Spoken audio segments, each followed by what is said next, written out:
Hello po mga kababayan, si Dante Maravillas. I-update ko kayo ng crowd sa trillion peso march. Kukunti lang po. Napakanipis mga kababayan. Ang crowd estimate mga 3,000 people. 3,000 participants lang po. Yan. Sa Lunita Park. Ngayon, yung organizer ng trillion peso march, ang sabi, wala silang intensyon, wala silang panawagan na mag-resign yung ating Pangulong Bongbong Marcos. Pero may mga nag-march hindi resignation yung demand, kundi Marcos Duterte patalsikin, bulok na sistema baguhin. Sabi ko sa inyo, huwag kayo nagpapaniwala sa iba yung sinasabi nila kaysa sa ginagawa. Kaya lang siyempre, hindi man kaya nilang patalsikin. Hindi man sila makapag-stage ng panibagong age sa people power. Kaya ang mga sinasabi nila, walang demand for resignation. Pero may dala silang mga placards na ang demand patalsikin. Yan malinaw sa report ng DCRH. Double talk po sila, mga kababayan. Nandun din yung ilang mga celebrities. Ayan si Catriona Gray. Pumunta doon mga kababayan. Sabi niya, today we demand action to Ombudsman. File cases now to the senators. Suspend the senators implicated into the Congress. Pass the anti-political dynasty bill because power should not be inherited. It should be earned in the service of the people.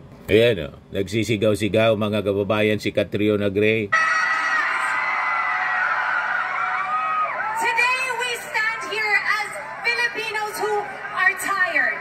Tired of watching as corruption steals food from our tables, steals medicine from our hospitals, classrooms from our children, and safety from our communities. We have watched as families are flooded again and again with the public funds that were meant to protect them are pocketed.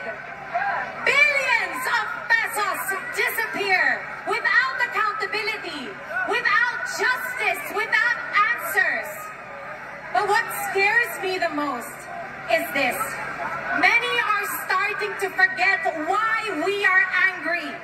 People have gone silent, not because they do not care, but because they have lost the belief that change will ever come. And while our nation grows exhausted, our leaders remain silent. Sobrang tahimik, nakakabingi. Another lies mga kababayan. Paano naging tahimik, nakakabingi na mismong yung ating Pangulong Bongbong Marcos ang nangunguna po sa paglaban sa korupsyon? Nakita ninyo, mga kababayan, mga taong ito, walang pagkakaiba mga kababayan sa kampo ng mga Duterte. Lahat kasinungalingan yung mga pinagsasabi nila. Yung mismong ating Pangulo ang nangunguna po sa kampanya sa korupsyon. Siya ang nagsabi sa SONA mismo, maya naman kayo. Siya yung nag-establish, mga kababayan, ng sumbong sa Pangulo. Siya ang nag-update sa atin, regular, kung ano ang progress ng kampanya laban sa korupsyon. Pagkatapos sabi nitong kababayan namin din ito, taga Bicol ito mga kababayan, si Catriona Gray. Sasabihin niyang sobrang tahimik, nakakabingi. Anong klase mga tao kayo? Hindi ba kayo nakikinig sa mga developments ng mga balita, sa mga announcement ng ating palasyo, sa mismong mga sinasabi ng ating Pangulo? Ang hilig din yung magsinungaling para lang kayo nakikisakay. Bingi! Bingi daw. Bakit tayo pumapayag? Why do we allow Bakit parang pumapayag? Binuo nga ng ating Pangulo yung ICI para pangunahan ang investigasyon. At may mga nakakulong na, may mga nabawi na pera at mga luxury cars. Matindi po yung mga pinapakalat nilang kasinungalingan dito po sa rally. Kaya nakikita ninyo, ang tide po yung ating mga mamamayang Pilipino. Makinig sa inyong mga kasinungalingan. Basta lang kayo may masabi. this to happen to us again and again? When are we going to wake up? What more do we need? Ilang baha pa? Ilang scandal?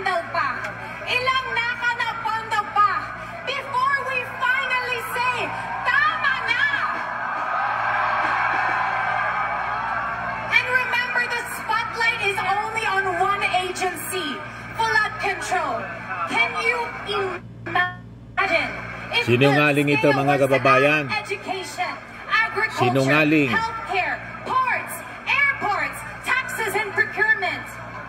Obviously, this is a system built to benefit the corrupt few.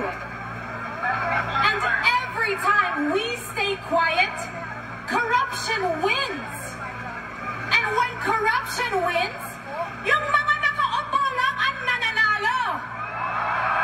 Sila ang nabubusog. Sila ang nakakauwi sa mga mansyon sa Amerika. Sila ang nakakabili ng designer bags. Habang ang taong ng bayan lumulubog sa baha, sa utang at sa kahirapan. That's why today, we demand action. To the Ombudsman, file the cases now. To the senators, suspend the senators implicated. And to the Congress, pass the anti-political dynasty bill. Because power should not be inherited. It should be earned through service of the people. And because I believe we are a God-fearing nation and prayer is a powerful weapon, will you pray with me against the spirit of evil and corruption in our nation? Panginoon, we lift up our beloved country of the Philippines to you. Reveal every hidden corruption. Ilabas ninyo ang katotohanang tinatago. Hindi man po ganyan ang That dapat the full panalangin. weight of justice falls Kaya hindi on kayo those who pinakikinggan. betrayed this nation and stole from its people, not for revenge, but for righteousness. Raise up leaders, Lord, with integrity, courage, and conviction. Bigyan niyo kami ang mga pinunong may puso at tunay na malasakit. Strengthen every Filipino who longs for justice. Restore truth, accountability, and justice. In Jesus' mighty name we pray, amen. Filipino spirit is weak. Nagkakamali kayo. Sinasabi nila Filipinos have a short memory, that it's easy for us to forget and forgive. But believe us when we say, we will not forget what you did at walang magmamove on hanggat walang nananagot. We are the generation that will not let corruption win. Sabi natin kanina, hindi man ganon ang tamang panalangin po. Ano sabi po sa Bible? Kung tayo daw ay mananalangin. Ayan, nakasulat siya sa Matthew chapter 6, verse 6. Ano sabi diyan para pakinggan ng ating Ama sa Langit? But when you pray, go into your room and shut the door and pray to your Father who is in secret. And your Father who sees in secret will reward you. Pati sa panalangin po, mali kayo. Ginagamit ninyo yung panalangin sa politika. Di ba po, mga kababayan? Kaya malamang sa malamang, dahil sa ang sinasabi ninyo sa mga rallies, lahat kasinungalingan, false accusations. Siyempre, hindi pakikinggan yung inyong panalangin. Di ba po? Bukas, yung presidente, yung ating Pangulong Bongbong pa rin. Kahit anong gawin ninyo. Di ba? Wala kayong pagkakaiba doon sa mga DDS, kampo ng mga Duterte, nananalangin. Pagkatapos yung kanilang panalangin, pinagmumura yung Diyos mismo. Tinawag na estupido. Yung ating Pangulo mismo po ang nangunguna sa paglaban sa korupsyon. Tapos pinapalabas ninyo, walang ginagawa ang ating presidente, ang ating gobyerno. Anong walang naipakulong? Nakulong na po yung mga naunang nasilbihan ng warrant of arrest. 9 na po ang nakulong. Nasa detention cell na ngayon. 9th accused in Mindoro flood control case. Arrested, appears before Sandigan. Yan sila po, mga kababayan. At tinarap na po sa Sandigan Bayan yung Siam. Naka-detain na po sila. At marami pa po ang aaristuhin before Christmas. At malamang sa malamang yung mga big fish na po ang iharap sa hustisya. So ano pa yung kulang sa inyo? Ang panawagan po ng Palasyo Malacanang sa ating mga mamamayan, konting patience po. Kasi kailangang sundin ang due process. Sabi po yan ni Yusek Claire Castro. Sabi dito sa balita ng GMA News Online, Malacanang on Sunday asked the public for patience as the investigation in the filing of cases against the personalities and individuals involved in the anomalous flood control projects are ongoing. Sabi po ni Yossi Castro, meron kasing pagkakataon na kailangan pa ng ebidensya. So yung nasampaan ng kaso, it means sa mata ng ombudsman, kompleto na ito. Kaya isinampa na ito. Kaya nirekomenda na isampa na ito sa Sandigan Bayan. And after that, Sandigan Bayan naman sila ang nag-issue ng warrant of arrest. So may mga pending pang preliminary investigation sa ombudsman sa DOJ. Sana maunawaan ng kababayan natin ang pag-analisa ng isang kaso ay hindi nadadaan sa isang tulugan. Aaralin po 'yan. Ayon po ang tinatawag natin na due process. Naintindihan po namin na naiinip kayo. Pero ang masasabi natin, halos mag-aapat na buwan na pa lang po, pero mayroon na tayong issues. May BIR cases na na-file, mayroong na-freeze na assets, may na-auction na mga sasakyan, may mga kaso na nasampa, may mga warrant of arrest na na-issue in just 4 months or less than 4 months as compared sa 6 years ng dating administrasyon na walang ganitong nangyari. Walang malaking mga pag-imbestiga. So kung ikukumpara natin ang bilis ng administrasyon ngayon para mapanagot ang mga sangkot. When asked if President Marcos felt threatened by the protest with some calling for his resignation, sabi po ni Yossi Castro, the chief executive will not let his guard down. Hindi ko kasi nakita ng Pangulo na felt threatened siya. But sabi nga natin, pero sabi naman niya, hindi siya magkakampante kasi nakikita rin naman niyang maraming kababayan natin na hindi na maganda ang pakiramdam sa nangyari sa korupsyon. Kaya yung ating administrasyon, Marcos Jr., entire admin, nakamonitor sila ngayon sa November 30 rallies. Tama po si Yossi Castro. Mas mabilis ngayon compared doon sa previous administration na wala talagang ginawa sila. Nakabantay po ang administrasyon sa galawan ng ibang mga protesters, lalo na po ang kampo ng mga Duterte kasi umaali-aligid sila. Ayan si Panelo, kausap si Joy Belmonte, Quezon City Mayor. Ayan, sabi sa report ng GMA News, tingnan, dating legal counsel ni dating Pangulong Rodrigo Duterte na si Salvador Panelo, Quezon City Mayor Joy Belmonte, actress na si Agot Isidro at Balsi Aquino, dumalo rin sa programa para sa kilos protesta kontra katiwalian sa EDSA People Power Monument. So may silip-silip sila. Hindi na sila naiya, mga kababayan, na sumama dyan sa anti-corruption rally. Talamak yung korupsyon ng previous administration. Ayan, sabi ni Professor Antonio Contreras, we should disabuse our minds of the claim that corruption in DPWH only started during the Marcos administration. It has been there during the Duterte administration and even before. Yan, malinaw. Bilhi ka, tumangging pangalanan ang mga tinitingnang dawit sa DPWH corruption. 2020 po siya. Corruption sa DPWH. Ayan, kailan ito? Report ng ABS-CBN. 2020. 12 congressmen implicated in DPWH corruption, says anti-corruption body. Yan mismo si Belica, wala man na ipakulong po. PACC exec, congressmen involved in DPWH graft, October 2020. Wala man siyang naipakulong, sige lang ang daldal. 5 years ago, ano sabi dyan sa report ng Inquirer? Si Belica, report shows Solons allegedly getting 10 to 15% cut in every infra project. O anong ginawa nila? O ito pa, report 5 years ago, Inquirer. Ano sabi dyan? Belgica, report says only 50% of fund really go to project itself due to DPWH corruption. Si Digong mismo nagsabi, Duterte says ghost projects rampant in DPWH. November 6, 2020, report ng Inquirer. May naipakulong si Digong po.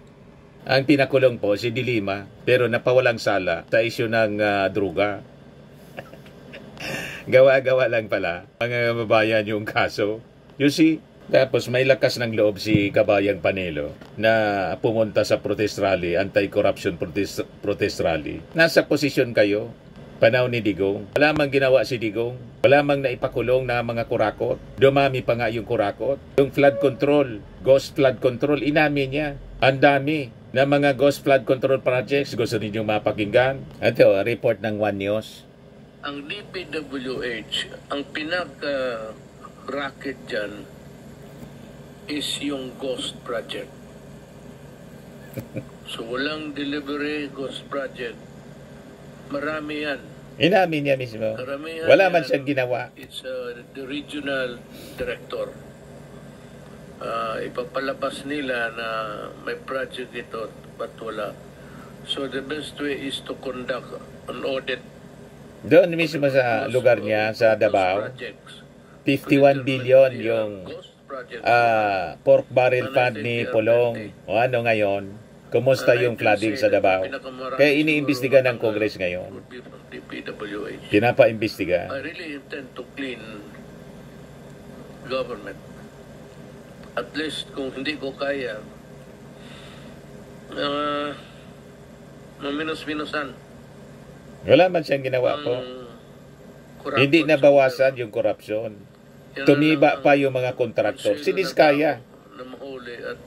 Tumiba po, pumaldo, 2016. But most of this, yung misconduct, actually, that's the administrative term.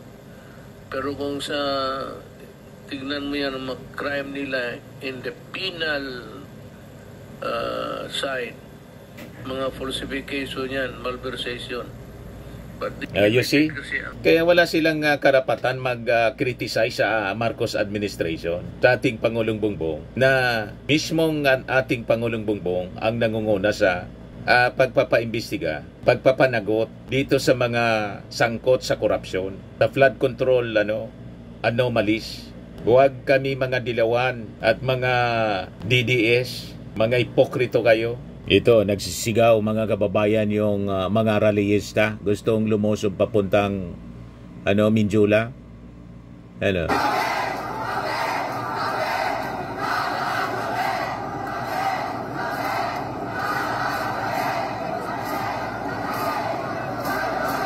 Tabi-tabi daw, dadaan daw sila.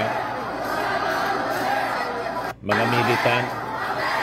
Tapos ito, sinunog nila yung effigy ng ating Pangulo at ni Sara Duterte. Si Sara, sunugin ninyo yung effigy. Dinama yung ating Pangulo.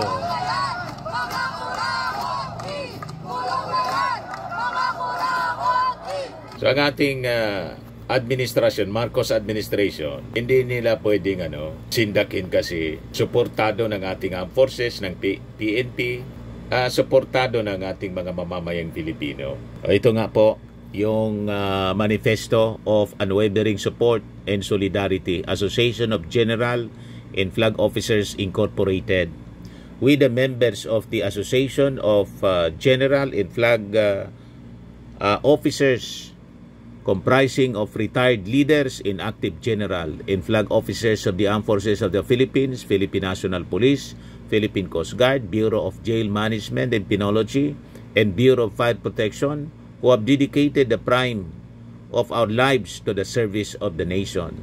Cognizant of the current political noise in the agitations from certain sectors calling for the armed forces of the Philippines to withdraw support from the duly elected President and Commander-in-Chief, mindful that the sanctity of the Constitution and the principle of civilian supremacy over the military are the cornerstones of our democracy, principles we swore to defend during our active service and continue to uphold in retirement. Do hereby declare, 1.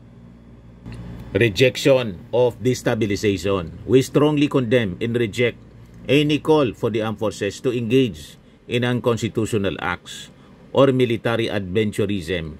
We strictly invoke Article 16, Section 5 of the Constitution, which mandates that the armed forces shall be insulated from partisan politics, in that no member of the military shall engage directly or indirectly in any partisan political activity except to vote.